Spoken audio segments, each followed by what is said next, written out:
3DS Group est heureux de vous présenter l'émission Parcours.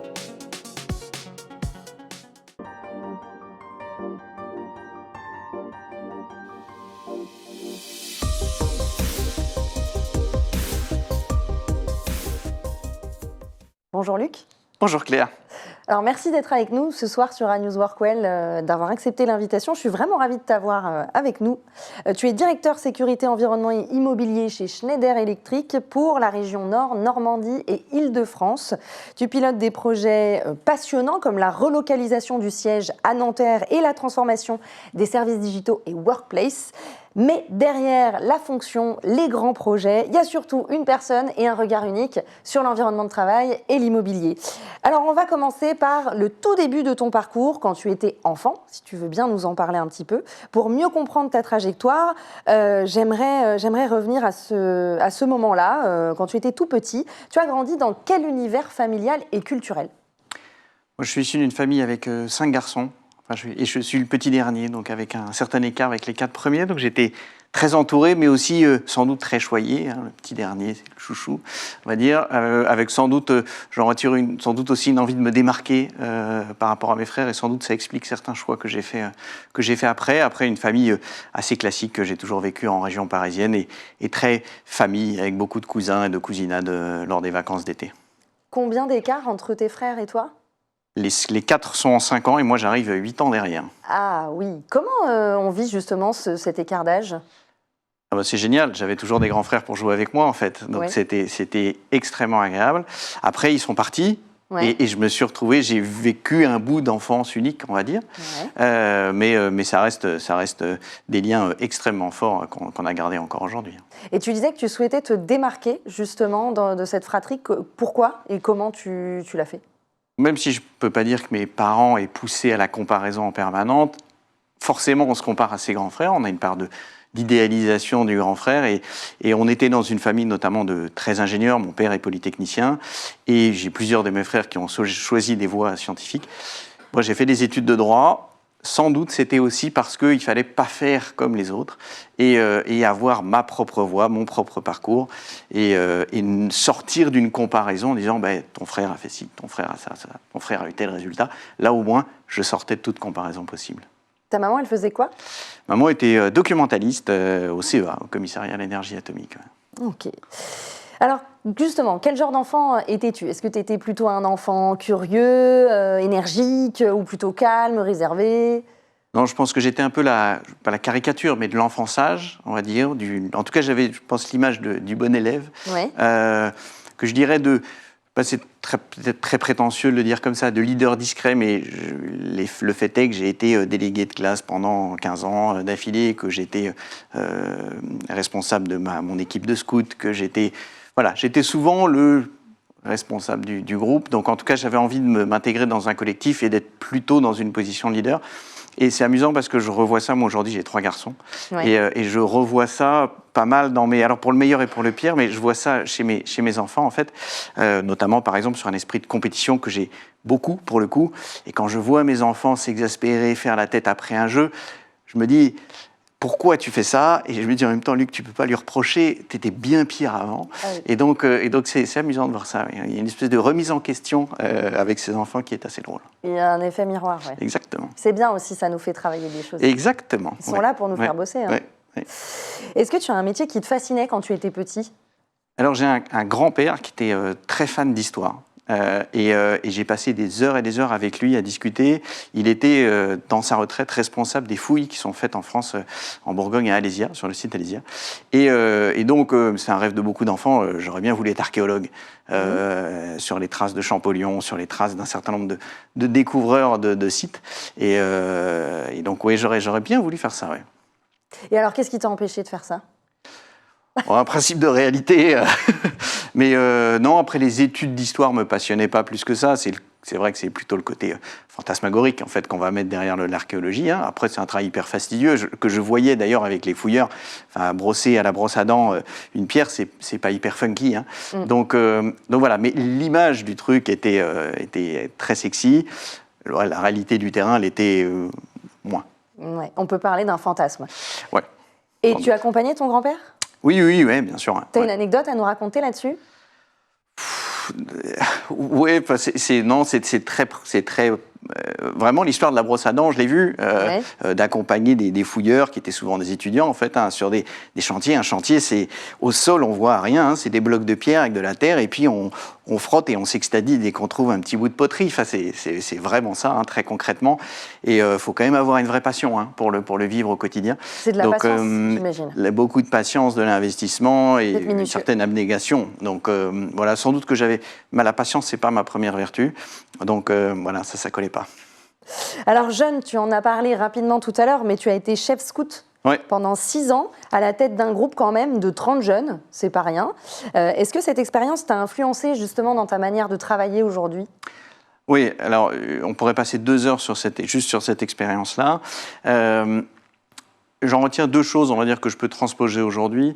Le premier, c'est toute la partie gestion de projet. Tu ne peux pas prendre la gestion d'un groupe de 30, même 35 à un moment enfants et une équipe de 8 adultes aussi, hein, que je gérais, sur 15 jours, avec toute la logistique que ça suppose, toute la préparation amont, la relation avec les parents, la relation avec les pouvoirs publics, avec l'administration pour préparer le camp.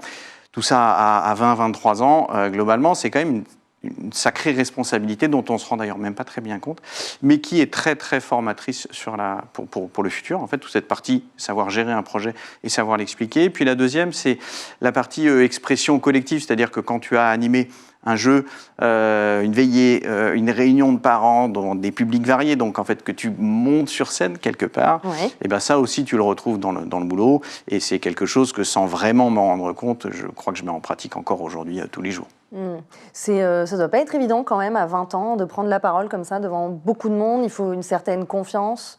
Ben t'as pas trop le choix, hein, faut le faire, et donc ça se fait, et puis c'est plus ou moins inné, c'est plus ou moins appris, mais en tout cas, c'est une mise en situation, une mise en responsabilité que tu as dans très très peu d'occasions en réalité. Même en école, tu n'as jamais ça. Et même au travail, finalement, tu es rarement aussi mis en responsabilité, alors même que tu es donc très très jeune. Et voilà, pour ça, c'est une super école de la vie. Ouais, je confirme. Alors, côté formation et choix professionnel, tu as un master en diplomatie et entreprise internationale obtenu avec mention en 2000 à l'université Jean Monnet, Paris 11. Pourquoi ce choix à l'époque ? Je m'étais engagé, je l'ai dit, dans un cursus de droit. Très vite ou assez vite, dès la 3e, 4e année, je m'étais orienté vers les disciplines internationales du droit, en droit international public et privé. Alors pourquoi la diplomatie ? Parce que c'est une réécriture rétrospective, hein, de ce choix, mais ce que j'aimais beaucoup, c'était l'humain. Le droit, ça peut être un peu austère, hein, c'est très jurisprudence, c'est beaucoup de textes, c'est de l'apprentissage beaucoup par cœur. Dans la diplomatie, tu as cet aspect humain, relationnel, et c'est pas forcément convaincre, hein, c'est aussi comprendre l'autre, trouver les bons arguments, trouver le point d'accroche commun, en fait, hein, c'est faire un bout de chemin ensemble. Et finalement, ça, c'est je pense une vraie constante dans mon parcours, c'est d'avoir ce côté relationnel et pas forcément, vraiment être dans un gagnant-gagnant.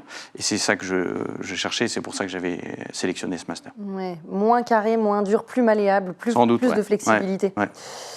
Comment ce parcours académique t'a-t-il préparé à naviguer dans des univers très différents, l'IT, le conseil, les services, aujourd'hui l'immobilier, la sécurité le hasard de la vie, d'une carrière, etc., font que, en fait, j'ai jamais travaillé réellement dans le droit, malgré 5 années d'études dans le droit. Néanmoins, j'en retire une chose qui, pour moi, est extrêmement importante, qui est que quand tu fais des études de droit, tu es quasiment conditionné intellectuellement à faire une analyse de chaque situation. C'est-à-dire qu'on te montre un problème, tu dois le comprendre, le résumer, et identifier la solution qui était apportée par la Cour d'appel ou par la Cour de cassation. Et en fait, cette mécanique intellectuelle de « je suis confronté à une situation, j'isole un problème, je définis une solution », c'est schématique, mais en fait, tu es confronté en permanence à ce type de méthodo. Et j'aime bien décrire mon job comme étant, comme consistant à résoudre des problèmes, en fait. Et donc, résoudre des problèmes, ça suppose d'abord de les comprendre, de jauger, de faire les arbitrages et d'arriver à une solution. Tu as travaillé également en tant que commercial, puis tu as évolué en tant que directeur d'agence de 2000 à 2011 chez Quartz Data, Teamlog, puis Steria, des entreprises expertes dans le domaine des nouvelles technologies et de l'informatique. Qu'est-ce que ça t'a appris sur la gestion de projet et le management d'équipe? Alors j'ai eu la chance de voir différentes tailles d'entreprises qui m'a permis d'être confronté à des projets de plus en plus complexes.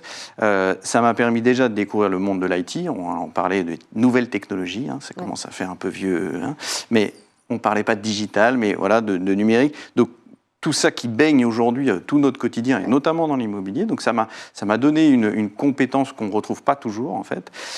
Et puis après, en management d'équipe technique, en gestion de projet, en gestion de la relation client-fournisseur, et d'être confronté à des tas en fait, de problématiques différentes, intégrant du conseil, intégrant du data management, finalement plein de choses qu'aujourd'hui j'exploite dans le métier de l'immobilier. Ouais, tout est complémentaire. Il faut utiliser effectivement toutes ces expériences. C'est ça que j'en retiens.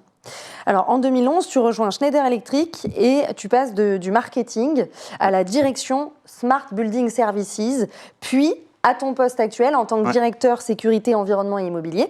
Avec le recul, justement, quel fil rouge tu vois dans ce parcours? Bon, on en a un petit peu parlé quand même là. Il y a de la logique. Il y a la logique. En fait, il y a un fil rouge qui est vraiment sur la gestion de l'immobilier. C'est-à-dire, aujourd'hui, l'immeuble et l'immeuble de bureau, il doit être smart, intelligent. Il est de plus en plus connecté, instrumenté, et il faut exploiter cette valeur. Mais finalement, mon premier job chez Schneider Electric consistait à vendre des solutions de monitoring énergétique et de pilotage du bâtiment.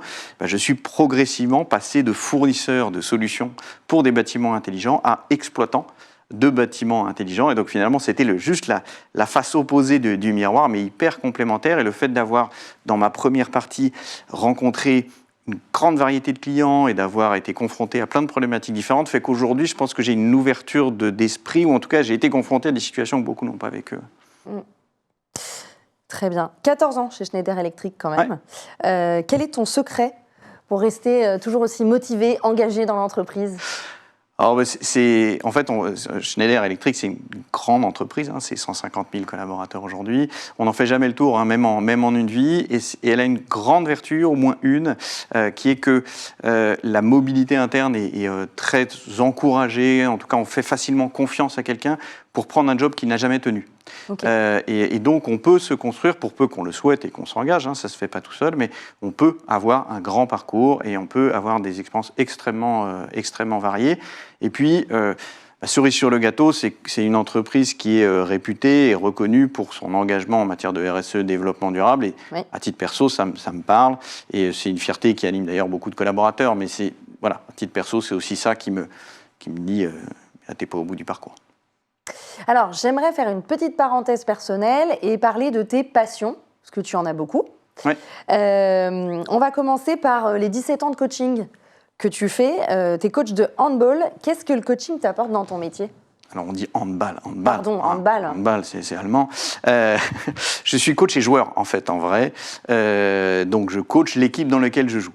Et donc, oui, c'est une passion à la fois sportive, mais aussi humaine, parce que gérer une équipe dans un contexte d'un match, par exemple, c'est une vraie expérience de management des équipes dans un contexte sous pression. Quand on est dans un match, qu'on est dans une position d'attaque ou de repli défensif, on n'a pas le temps de faire des fioritures. Il faut aller rapidement. Mais néanmoins, arriver quand même à trouver le bon mot, le bon geste pour que son coéquipier, en fait, soit au meilleur de ses possibilités. Et dans un temps où on n'a pas le temps, justement. Et donc oui, moi, ça m'aide beaucoup. Alors, j'adore ce sport-là, mais en plus, ça me fait, j'en suis convaincu, ça m'a fait grandir en tant qu'homme et même dans le cadre de mon boulot. Tu joues aussi d'ailleurs au futsal dans l'équipe Schneider Electric Paris. Ouais. Donc, qu'est-ce que ça change d'avoir finalement une activité sportive, mais dans son entreprise ? Ça fait des... Pardon, excuse-moi de te couper. On peut juste préciser justement ce qu'est ce sport ? Le football en intérieur à 5, en fait, hein, souvent c'est d'anciens cours de tennis qui ont été réaménagés comme ça. Donc c'est un championnat corpo, donc inter-entreprise. Ça permet de découvrir très simplement ses collègues sous une autre facette, là aussi de vivre autre chose avec eux, dans un cadre extra-professionnel, mais quand même professionnel au final. puisqu'on est avec des collègues et pas complètement que des copains, quoi. Et non, c'est juste un moment de grande convivialité, c'est très sympa à faire. Mais c'est d'ailleurs ce qu'on doit faire en tant que responsable, directeur environnement de travail, essayer justement de souder les équipes, de trouver des activités, des moments de rencontre. C'est une façon de mieux découvrir aussi les aspirations de chacun. Ouais. Et alors là, cerise sur le gâteau, tu as été team liaison officer pour l'équipe masculine slovène aux Jeux Olympiques de Paris 2024. Comment on vit une expérience comme celle-là ? Alors j'aurais payé pour avoir ce job de bénévole. C'est une expérience incroyable. 3 semaines au cœur de l'été 2024. Alors on se souvient de Paris 2024, chacun l'a vécu d'une certaine façon, mais c'était incroyable. J'ai passé 3 semaines aux côtés d'une équipe de mon sport et parmi les sportifs les meilleurs de la planète dans ce sport. À titre perso, c'était une relation humaine inoubliable avec toute cette équipe. Ça m'a aussi beaucoup appris sur la gestion des dépassements, sur l'investissement. On ne mesure pas l'importance pour un sportif professionnel, des efforts et des exigences que ça suppose en fait, d'atteindre ce niveau. C'est des semaines de préparation avant, c'est loin de sa famille, c'est au quotidien une hygiène hyper forte. C'est aussi un collectif, parce qu'effectivement, c'est un sport co, donc on ne fait rien tout seul. C'est une gestion du stress, des émotions. Passer de la joie ultime d'être qualifié en demi-finale à la déception ultime d'être éliminé, enfin d'être 4e et d'avoir la médaille en chocolat, voire investir en pleurs alors que c'est des garçons de 20-30 ans sportifs accomplis. C'est incroyable. Et en ça aussi, ça apprend en fait en termes de management d'équipe, sur comment on peut emmener une équipe en fait au plus haut niveau et comment il faut exploiter les qualités de chacun et les leviers finalement de chacun. C'est pour ça que j'ai fait cette parenthèse très personnelle, mais qui était pour moi pertinente, parce que avoir des passions à côté du travail, en fait, c'est hyper enrichissant sur plein de points, humainement. Et en fait, le sport aussi relaie des qualités énormes. Il y a beaucoup de parallèles entre le sport et l'entreprise. Ouais. Alors, on va maintenant passer à ta vision du métier et puis à l'évolution de ce métier finalement qui a bien changé. Si tu devais expliquer ton métier à un enfant de manière très simple, qu'est-ce que tu lui dirais ? Ça dépendra un peu de son âge. S'il est très jeune, je lui dirais, mais c'est comme un directeur d'école primaire, maternelle. Finalement, je gère tout ce qui se passe autour de toi et je m'assure que les instituteurs puissent faire leur travail normalement ou au mieux.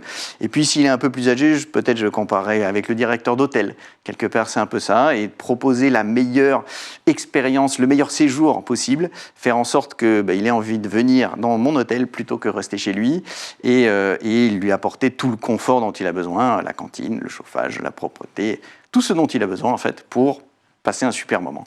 Très bonne comparaison, puisqu'aujourd'hui, les entreprises veulent être comme des hôtels et vice-versa. Les hôtels prennent aussi des choses de l'entreprise. Il y a une notion d'expérience qui a évidemment beaucoup progressé. Ouais.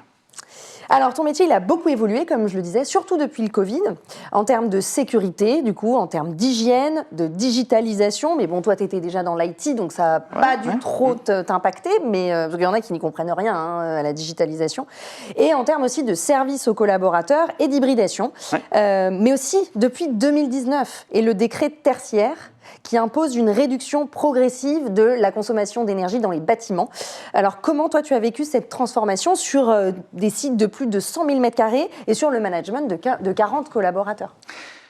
Je dis déjà à plusieurs reprises, et je considère que c'est une très grande chance d'avoir pris mon poste en janvier 2020. Alors on oublie déjà, mais en janvier 2020, je prends mon poste. 2 mois et demi plus tard, je reçois des messages de mes anciens collègues qui me disent « Bravo, tu es directeur d'un site complètement vide d'occupants, puisqu'on est tous chez soi ». Mais néanmoins, c'est une période qui a, je dirais pas marqué une révolution, mais qui a accéléré des tendances qui étaient déjà présentes en matière d'environnement de travail et qui a finalement abouti à une vraie valorisation du métier du directeur d'environnement de travail. L'environnement de travail est important, est un facteur d'engagement, est un facteur de productivité, alors qu'avant, on le voyait peut-être plutôt comme un aspect, j'assure le clos et le couvert, qui est en fait une vision hyper réductrice du métier. Et donc c'était une vraie chance. Après, j'ai effectivement, tu l'as dit, dans mon périmètre des sites industriels et des sites tertiaires. Donc là, les enjeux sont très différents. Donc là, il faut y avoir un petit côté schizophrène, de savoir gérer les deux. Et puis, tu ajoutes à ça un contexte réglementaire. mais dans lequel finalement on s'est intégré très facilement parce que cette période-là de 2020 a été aussi un moment d'accélération des ambitions carbone de Schneider, en matière de neutralité sur l'ensemble de des scopes 1 et 2, donc pour l'ensemble de nos sites, et puis d'électrification de la flotte, professionnelle, la flotte automobile. Donc derrière, beaucoup de projets en termes de décarbonation, d'installation de bornes, etc., etc. Donc finalement, assez naturellement, et être là à ce moment-là, c'est une opportunité quasiment unique. Alors justement, on parlait de Schneider Electric. Quelles sont les grandes innovations ces dernières années de Schneider ? Il y en a plein. On investit beaucoup en matière de R&D. Après, sur un aspect de performance énergétique, pour faire le lien avec le décret tertiaire, il y a globalement 3 piliers sur lesquels il faut s'appuyer. Des aspects de produits connectés, des produits de mesure. Et suivant que tu es un hôpital, une usine, tu ne vas pas avoir les mêmes besoins. Des aspects de logiciels pour monitorer tout ce qui te remonte comme data. Et puis, et c'est sans doute le plus important et qu'on a tendance plutôt à oublier, c'est l'intelligence humaine. On parlera d'intelligence artificielle plus tard, mais d'intelligence humaine, de savoir exploiter ces données, prendre les bonnes décisions, agir, suivant les enjeux du site sur lequel tu te trouves. Donc vraiment, c'est 3 leviers. Sans ça, tu peux pas intervenir. Et c'est ce qu'on va retrouver dans l'ensemble de nos projets immobiliers. On a annoncé des gros investissements industriels avec une usine à Mâcon, dans le cadre de Choose France, mais c'est vrai aussi dans notre nouvelle agence commerciale de Rouen. Tu vas retrouver toujours cette même démarche. Comment j'instrumente, comment j'exploite cette donnée, comment j'apprends et j'améliore. Alors, on va parler d'un projet emblématique qui est la relocalisation du siège social à Nanterre. Ça s'appelle le projet Eden. Comment tu as accompagné les collaborateurs face au changement et puis peut-être à des résistances éventuelles ? Alors, il n'est pas simplement emblématique, il est unique. C'est une fois dans une vie qu'on mène un projet comme ça. Tu l'as dit, le nouveau siège du groupe, c'est 2800 collaborateurs.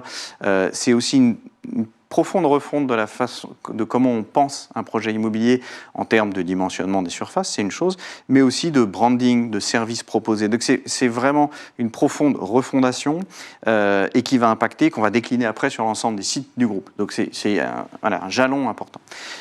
C'est aussi une transformation d'entreprise sur un certain nombre d'aspects de comment j'exploite les ressources de l'environnement de travail. Et c'est là où tu as ce besoin d'accompagnement. Donc on a cadencé ça, structuré ça dans un plan de conduite du changement et de la communication. J'ai 2 personnes dans mon équipe qui pilotent ce projet, en plus de nos AMO.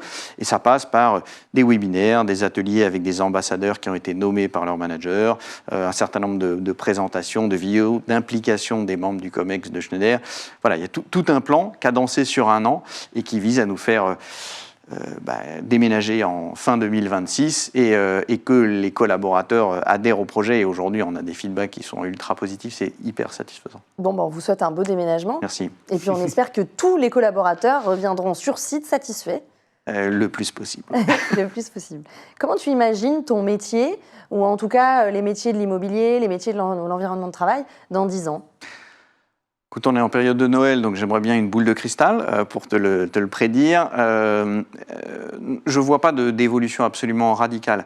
Je dirais que je vois au moins quand même 2 choses. Le premier, c'est que on a des cycles de développement de l'immobilier ou d'aménagement d'espace et d'attente de nos résidents qui sont de plus en plus courts. On ne travaille pas aujourd'hui comme on travaillait il y a 3 ans, alors qu'avant, tu pouvais travailler pendant 10 ans sur les mêmes modes. Donc on a des cycles de plus en plus courts, donc ça veut dire qu'il faut qu'on soit de plus en plus à l'écoute, mais aussi réactif pour être capable de proposer l'environnement de travail adéquat.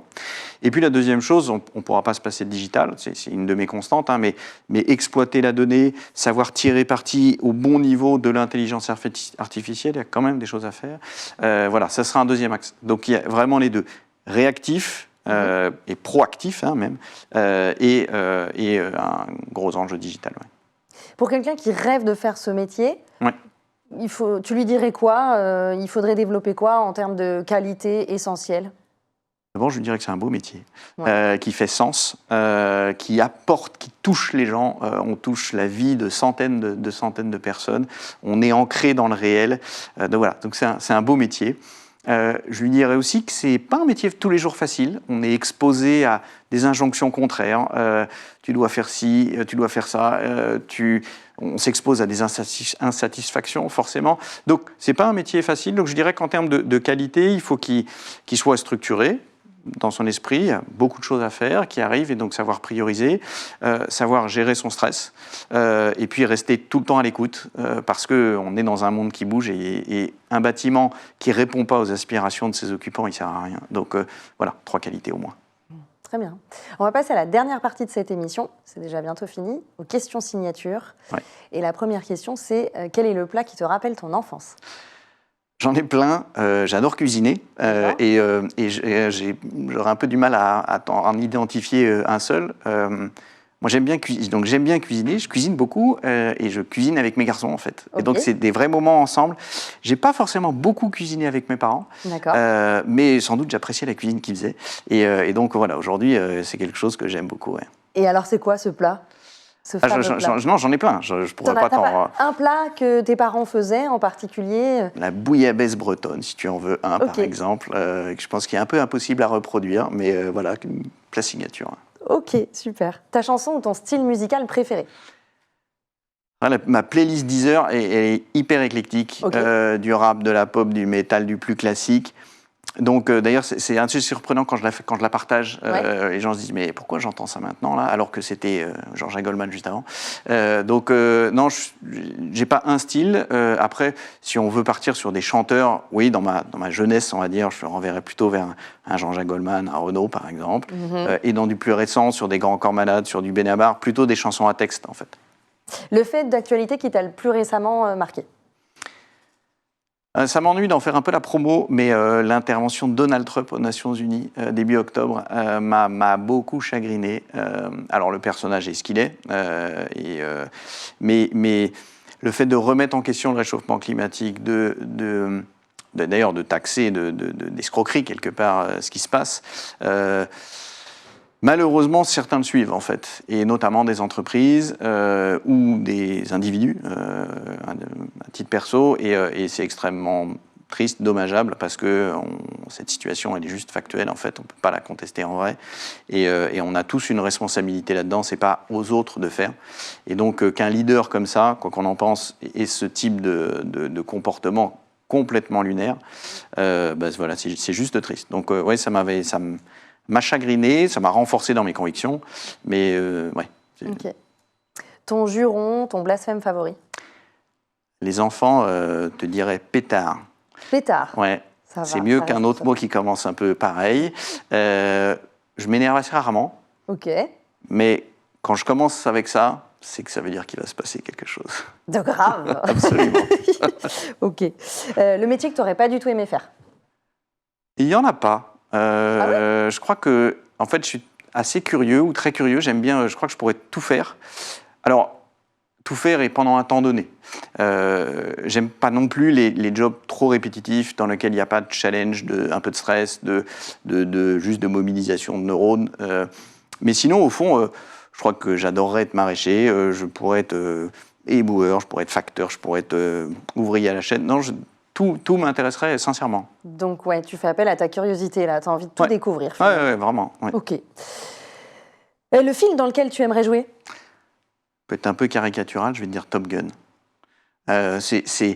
Ça renvoie à mon enfance. Voilà, c'est le côté, on peut le voir comme un côté macho, tout ça, mais voilà, ça m'a beaucoup marqué et ouais, juste un fantasme là encore. Et si tu pouvais vivre la vie d'une personnalité, ce serait laquelle ? Un Thomas Pesquet est assez impressionnant dans son parcours, sa vie qui est résumée dans une BD qui est une autre de mes passions et est assez incroyable, qui n'est pas finie d'ailleurs, hein, bien sûr, mais son parcours, ce qu'il a fait, la façon dont il a géré sa vie, ses passions, etc., c'est assez impressionnant. Et puis après, je pourrais te citer tout plein de sportifs de haut niveau, hein, mais ouais, un Pesquet, c'est assez incroyable. Et puis la tête dans les étoiles, c'est quelque chose. Oui, ça c'est vrai. Si Dieu existe, qu'aimerais-tu l'entendre te dire au moment de ta mort ? Mais tu as fait de ton mieux, et c'est déjà pas mal. Eh bien, on va terminer sur cette belle phrase de fin. Merci Luc. Je t'en prie. Merci beaucoup à toi Claire.